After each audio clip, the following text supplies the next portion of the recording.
कल्पना कीजिए, आप एक ऐसी जगह पर हैं जहां आपकी चीख सुनने वाला कोई नहीं है, जहां रात का अंधेरा अपने साथ अनजाने खतरों को लाता है, जहां भूख आपको अपने ही मांस को घूरने पर मजबूर कर देती है, जहां आपका अकेला दोस्त आपका पागलपन है।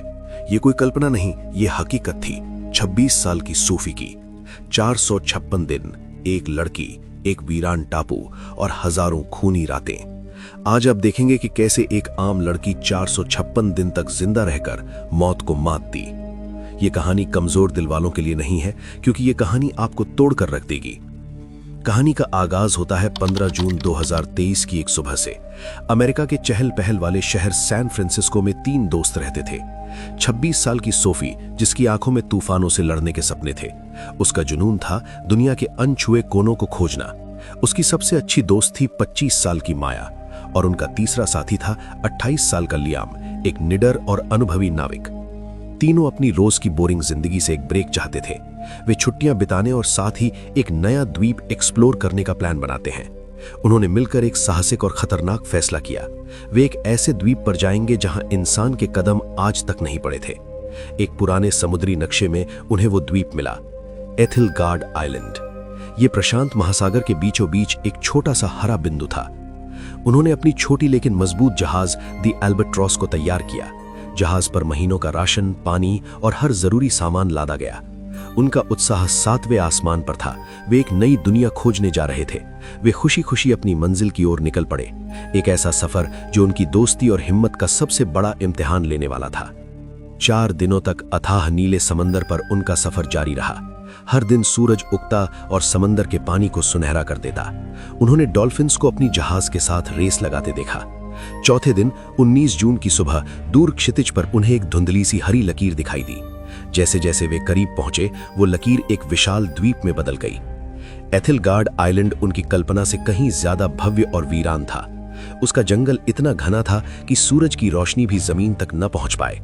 किनारों पर नुकीली काली ज्वालामुखी चट्टानें खड़ी थीं। इन चट्टानों से लहरें टकराकर एक रहस्यमयी संगीत पैदा कर रही थीं। हवा में जंगली फूलों की मीठी और सड़ी हुई लकड़ी की अजीब सी महक घुली हुई थी। अनदेखे रंग बिरंगे पक्षियों की आवाजें जंगल से आ रही थी। ये जगह जितनी खूबसूरत थी, उतनी ही डरावनी भी लग रही थी। लियाम ने जहाज को एक शांत और सुरक्षित खाड़ी में लंगर डालकर रोक दिया। तीनों ने अपनी छोटी नाव से द्वीप पर पहला कदम रखा। उन्हें लगा जैसे वे किसी दूसरी दुनिया या किसी दूसरे युग में आ गए हों। वे इस अनछुई खूबसूरती को देखकर पूरी तरह से खो गए थे। उन्हें यह एहसास बिल्कुल नहीं था कि वे स्वर्ग नहीं, एक पिंजरे में दाखिल हुए हैं। एक ऐसा पिंजरा जहां से निकलना नामुमकिन था। अब वीडियो में आगे बढ़ने से पहले, अगर आप भी दुनिया भर की ट्रू सर्वाइवल स्टोरीज देखना पसंद करते हैं तो चैनल को सब्सक्राइब जरूर करें। द्वीप पर उनके पहले 7 दिन किसी जादुई सपने की तरह थे। हर दिन वे एक नई और हैरान कर देने वाली चीज खोजते। उन्होंने रात में चमकने वाले नीले रंग के मशरूम देखे। उन मशरूमों की रोशनी में जंगल किसी दूसरी दुनिया का लगता था। उन्हें एक बहुत पुरानी टूटी फूटी झोपड़ी मिली जो लताओं से ढकी थी। ये किसी भूली बिसरी सभ्यता का आखिरी निशान लग रहा था। वे दिन भर द्वीप को नापते और रात में आग जलाकर अपनी खोजों का जश्न मनाते। ये उनकी जिंदगी का सबसे बेहतरीन समय था। वे आजाद और खुश थे, लेकिन उनकी ये खुशी सिर्फ 7 दिनों की मेहमान थी। 26 जून की सुबह उनके लौटने का दिन आ पहुंचा। उन्होंने अपना सारा सामान वापस दी एल्बाट्रॉस पर लाद लिया। लियाम ने मुस्कुराते हुए जहाज का इंजन स्टार्ट करने के लिए चाबी घुमाई, लेकिन इंजन से सिर्फ एक खट की आवाज आई और फिर गहरी खामोशी छा गई। उसने दोबारा कोशिश की, फिर दोबारा, पर इंजन स्टार्ट नहीं हुआ। घंटों की मशक्कत के बाद भी वे उसे ठीक नहीं कर पा रहे थे। जहाज का रेडियो और कम्युनिकेशन सिस्टम भी पूरी तरह से बंद हो चुका था। अब वे दुनिया से कट चुके थे। मदद मांगने का कोई रास्ता नहीं था। वो स्वर्ग जैसा द्वीप अब एक भयानक जेल की तरह लग रहा था। उनकी आंखों में खुशी की चमक की जगह अब खौफ ने ले ली थी। उनके पास एक आखिरी उम्मीद बची थी, जहाज पर रखी एक छोटी motor boat, emergency life boat. मगर उस पर एक बड़ी समस्या लिखी थी, क्षमता सिर्फ 2 व्यक्ति। तीनों एक साथ उस पर बैठकर नहीं जा सकते थे। ये नामुमकिन था। एक लंबी, खामोश और तनावपूर्ण रात के बाद एक दिल तोड़ देने वाला फैसला हुआ। लियाम और माया उस लाइफ बोट से मदद लाने के लिए निकलेंगे। सोफी जहाज पर ही उनका इंतजार करेगी। लियाम ने नक्शे के हिसाब से बताया कि उन्हें 8 दिनों में लौट आना है। उन्होंने सोफी के लिए 10 दिनों का खाना और पानी का स्टॉक छोड़ा। साथ में एक फ्लेयर गन भी दी ताकि जरूरत पड़ने पर वो सिग्नल दे सके। 27 जून की सुबह सोफी के लिए उसकी जिंदगी की सबसे मुश्किल सुबह थी। उसने रोते हुए अपने दोनों दोस्तों को गले लगाया। हम जल्द लौटेंगे सोफी, हिम्मत मत हारना। सोफी द एल्बाट्रॉस के डेक पर खड़ी उन्हें दूर जाते हुए देखती रही। वो तब तक देखती रही जब तक नाव समंदर में एक छोटा सा बिंदु बनकर गायब नहीं हो गई। वो वापस जहाज के अंदर बने छोटे से केबिन में आ गई, जो अब उसका घर था। उसने केबिन की दीवार पर पहला निशान खींचा, दिन 1। हर सुबह वो उम्मीद से समंदर को देखती और दीवार पर एक और निशान खींच देती।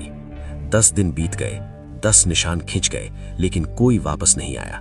11वें दिन की सुबह सूरज उगा, पर सोफी की उम्मीद का सूरज डूब चुका था। वो समझ गई थी कि वो इस अनजान दुनिया में अब बिल्कुल अकेली है। सोफी को लग रहा था कि उसके दोस्त उसे छोड़कर चले गए हैं, लेकिन वो बेचारी ये नहीं जानती थी कि उसके दोस्त अब इस दुनिया में नहीं थे। जिस दिन लियाम और माया द्वीप से निकले थे, उसके दूसरे दिन ही उनके सिर पर मौत का साया मंडराने लगा था। आसमान अचानक काला हो गया और समंदर पागल हो गया। पहाड़ जैसी ऊंची लहरें उनकी छोटी सी नाव को खिलौने की तरह उछाल रही थीं। लियाम अपनी पूरी ताकत से नाव को संभालने की कोशिश कर रहा था, लेकिन उस भयानक तूफान के सामने उनकी हिम्मत जवाब दे गई। एक दैत्याकार लहर ने उनकी नाव को हवा में उछाला और पलट दिया। एक पल में ही वे दोनों उस ठंडे, गहरे और बेरहम समंदर की गहराइयों में समा गए। उनका वादा, उनकी दोस्ती, उनकी जिंदगी, सब कुछ वहीं दफन हो गया।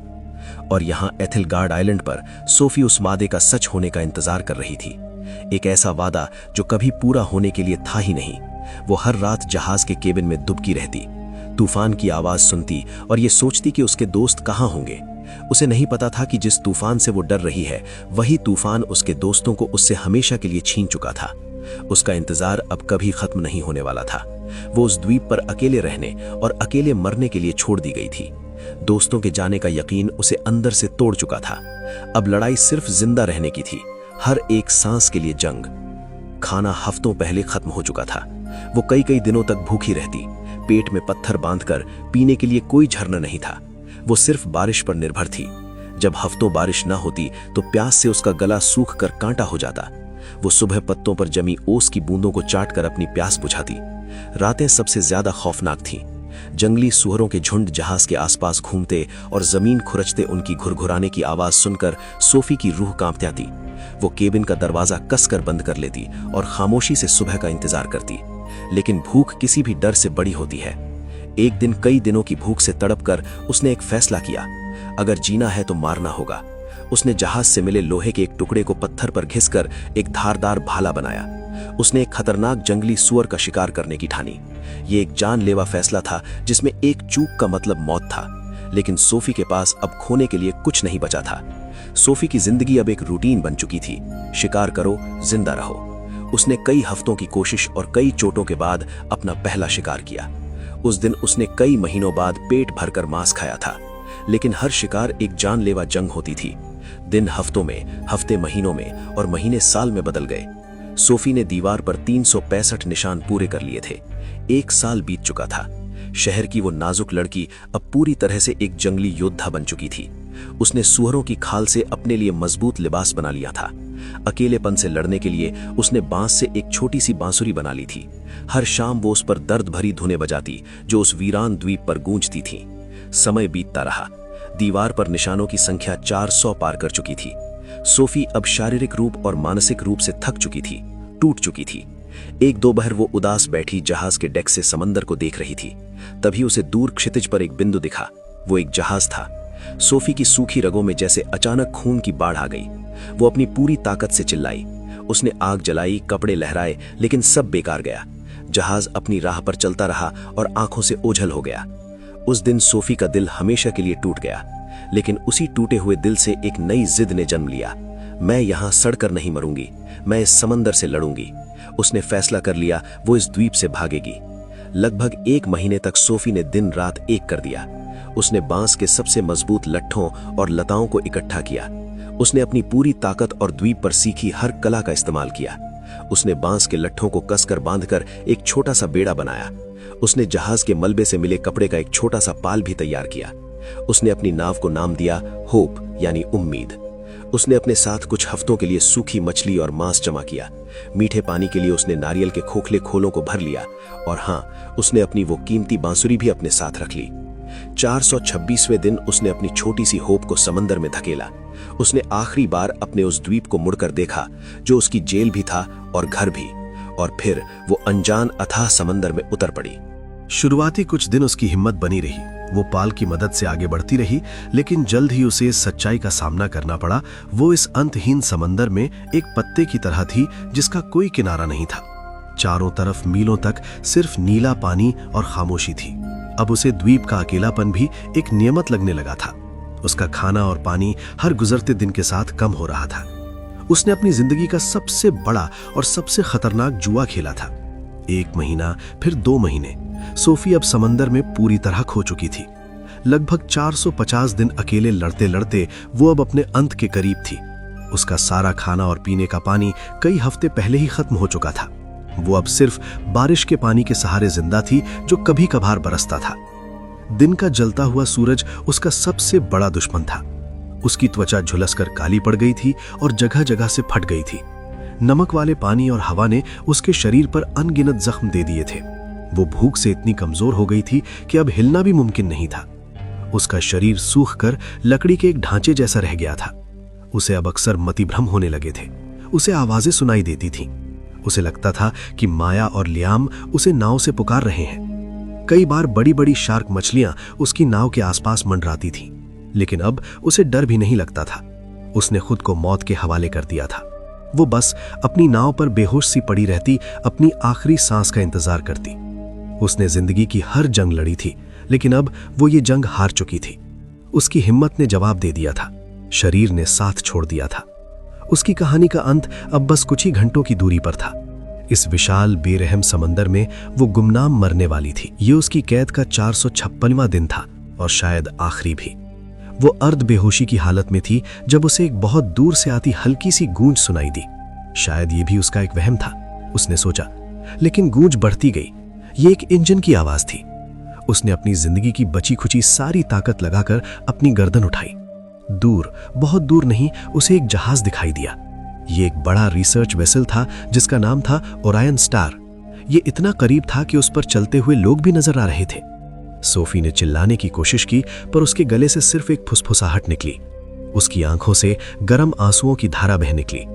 ये कैसी किस्मत थी, जिंदगी इतने करीब आकर भी इतनी दूर खड़ी थी।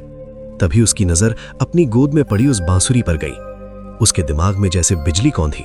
मेरी बांसुरी। उसने कांपते हुए टूटे हुए हाथों से उसे उठाया, अपने फटे हुए होठों पर रखा और अपनी आखिरी सांसों की ताकत से उसमें फूंक मारी। एक बहुत ही कमजोर, टूटी फूटी, दर्द और उम्मीद से भरी एक धुन निकली और ओरायन स्टार के डेक पर एक अफसर शांति से समंदर को देख रहा था।